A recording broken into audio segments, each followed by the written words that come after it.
in need of reform for literally decades. On this, everyone agrees. It is the very reason why President Biden submitted to Congress on his very first day in office proposed legislation. Now, 3 years later, I am privileged to be working with both Republicans and Democratic senators who are working tirelessly on much-needed reform and long overdue fixes to our broken system. We need Congress to provide the supplemental funding that President Biden requested months ago. We need more Border Patrol agents and more case processors so that the agents can be out in the field doing the heroic work that is their fundamental mission. We need more officers so that migration surges do not force mitigation measures of last resort like bridge closures.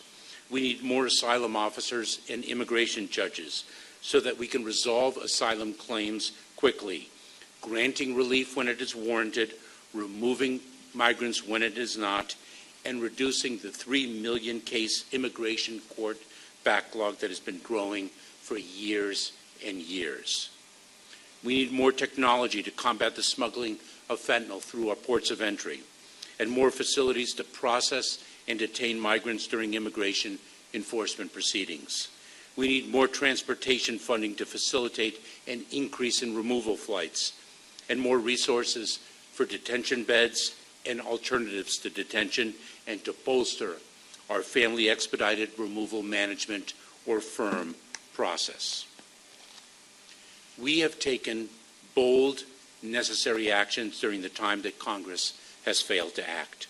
We have established safe mobility offices to assist migrants in Colombia, Costa Rica, Guatemala, and Ecuador, implemented processes to enable different nationalities to access relief in the United States without making the perilous journey in the hands of smugglers, begun processing an historic number of refugees from our hemisphere, removed and returned historic numbers of migrants who entered illegally and failed to qualify for relief, empowered asylum officers with new authority to streamline the asylum claims process, implemented regulatory changes that incentivize migrants to follow safe, orderly, and lawful pathways, and so much more. We have listened to our workforce and equipped them with what they need to do their jobs, including new technology, logistical support, processing coordinators, innovative tools, 11 new processing facilities, and hundreds of additional personnel to support their operations, including the first increase in the number of Border Patrol agents in 11 years. The high number of migrants we have encountered at our southern border is a challenge that is not unique to the United States. Countries throughout our hemisphere, in fact, throughout the world, are experiencing an unprecedented number of displaced people fleeing poverty, authoritarian regimes, homes destroyed by extreme weather events, corruption, and violence. The regional challenges require regional solutions, and that is why Secretary of State Blinken and I, with the White House Homeland Security Advisor Sherwood Randall, were in Mexico 2 weeks ago, why I spoke with Panama's Minister of Security last week, and why, among other engagements in the region, I will be traveling to Central America in the coming weeks, as I have throughout the past 3 years. We are grateful for Mexico's renewed enforcement commitments to address the movement of people north. We are working with other countries throughout Latin America, including Panama, to address the movement of people throughout the hemisphere. We continue to develop lawful pathways, deliver consequences for those who do not use them, address root causes, and attack the ruthless smuggling organizations that prey on the vulnerable. Some have accused DHS of not enforcing our nation's laws. This could not be further from the truth. Having begun my public service career as a federal prosecutor for 12 years, ultimately serving as the United States Attorney, There is nothing I take more seriously than our responsibility to uphold the law. And the men and women of DHS are working around the clock to do so. The individuals who have been returned to their countries of origin certainly know this. After the ending of Title 42 in May of this year, through the end of the fiscal year, DHS removed or returned more non-citizens without a basis to remain in the United States than in any other 5-month period in the last 10 years. In fact, the majority of all migrants encountered at the southwest border throughout this administration have been removed, returned, or expelled, a majority of them. We are doing everything we can within a broken system to incentivize non-citizens to use lawful pathways, to impose consequences on those who do not, and to reduce irregular migration. We will continue to do everything we can, and we will continue to enforce the law. But we need Congress to make the legislative changes and provide the funding that our frontline officers so desperately need. What is remarkable is that through it all, the brave men and women of U.S. Customs and Border Protection and their partners in the Department of Homeland Security have and will continue to put on their uniforms, don their badges, and work at great risk to themselves in the service of their mission to keep us and our country safe and secure. I am proud to be here to recognize, commend, and thank them and their families for their service and their sacrifice. But they need and deserve more than just recognition. They need and deserve the support and resources only Congress can provide. I would be pleased to answer your questions. Hi, Mr. Secretary. Thank you. Thank you for holding this press conference. Why were the apprehension numbers in December so high? And are you confident that if Congress grants these resource requests, will that be enough to take care of future surges? As I mentioned, I have been privileged to participate in the negotiations, the bipartisan negotiations, with both Republican and Democratic senators.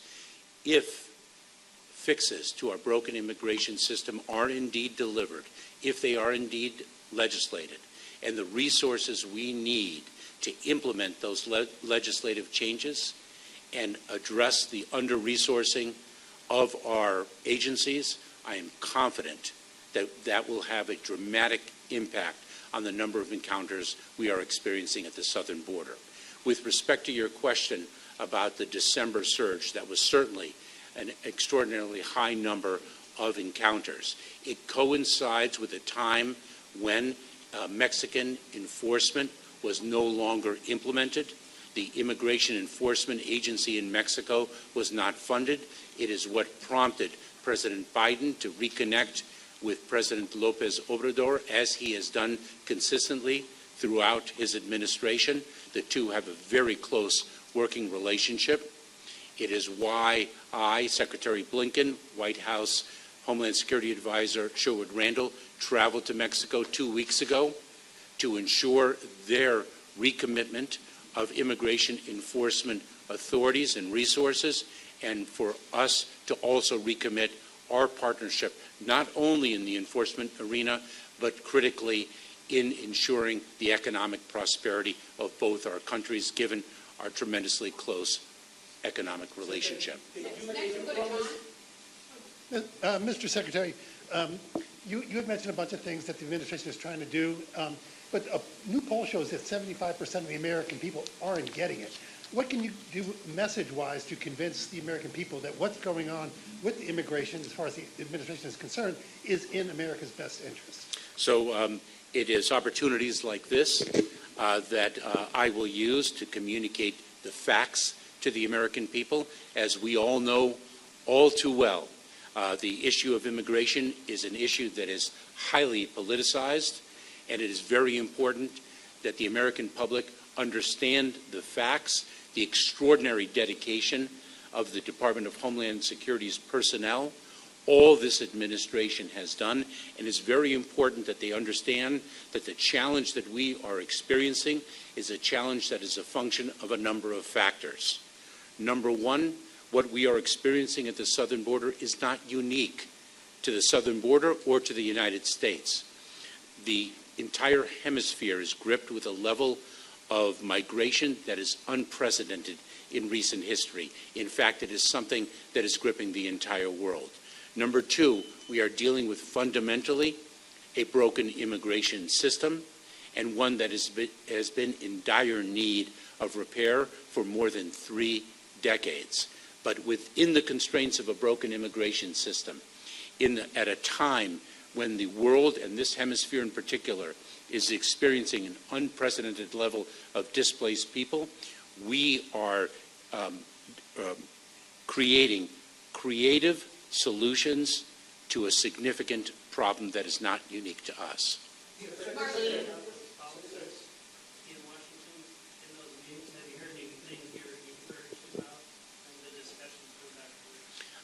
The senators, the Republican and Democratic senators that I've been privileged to be at the table with, along with my colleagues from the White House, have been working tirelessly to reach a framework, to reach a legislative solution that both the Senate and the House can pass, and that can transform the manner in which we address the challenges of migration that are so very different than they were 10, 20, and 30 years ago. Our system has not been updated for decades, and yet the landscape of migration is so dynamic and so much different than it was years ago. Mr. Secretary, I'll be here, I'm sorry.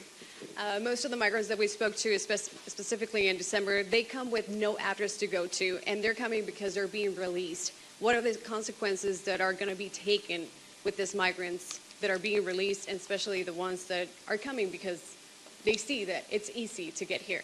Well, first of all, I would take issue with your characterization that it is easy to get to the United States. I think we all know very well the perilous journey that migrants take in the hands of ruthless smugglers who don't care about their well-being. They care only about making a profit. That perilous journey has been reported and has been shared with us as Border Patrol agents interview migrants.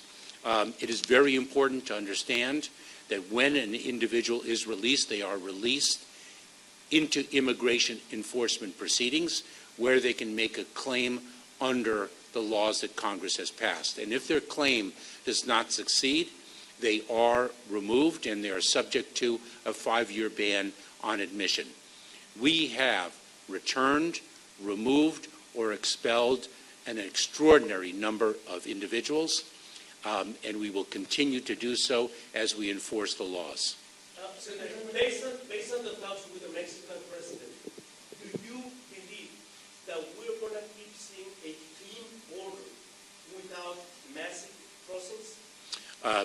We believe that when we work in partnership with countries to the south, with Mexico, with Panama, with Costa Rica, with Colombia, with Ecuador, with all of the countries, we will have a significant impact on the number of encounters that we experience at our southern border.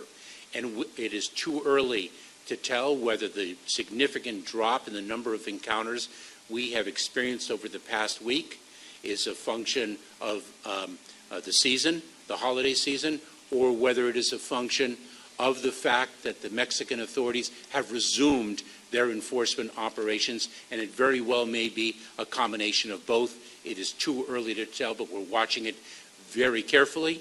We remain vigilant, and we are tremendously proud of the ceaseless work of U.S. Customs and Border Protection.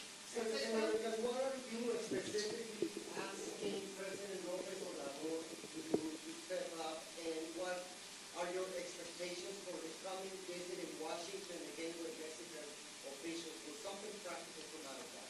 So The president, our president, has spoken with President Lopez Obrador on a number of occasions. They have a very close relationship and a very close working relationship. Our trip to Mexico was for the purpose of ensuring the commitment on both sides of the border, that we would do what we represented we would do, and that the Mexican authorities would do what they represented they would do.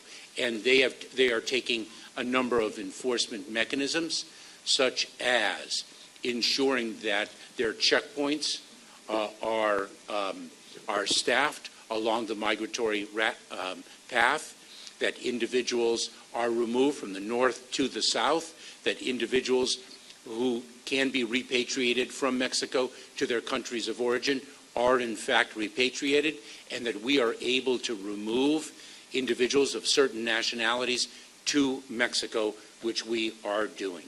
And the gentleman referred to an upcoming meeting again between leadership in the United States and leadership in Mexico, and that is scheduled for later this month. There's a group of 3,000 to 5,000 people in the southern border right now.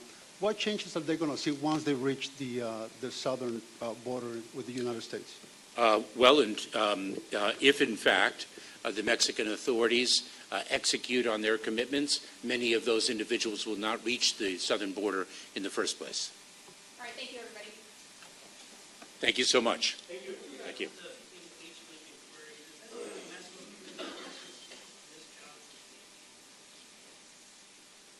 Thank you. We're going to wait, and then we're going to clear the room. You don't mind, please stand by.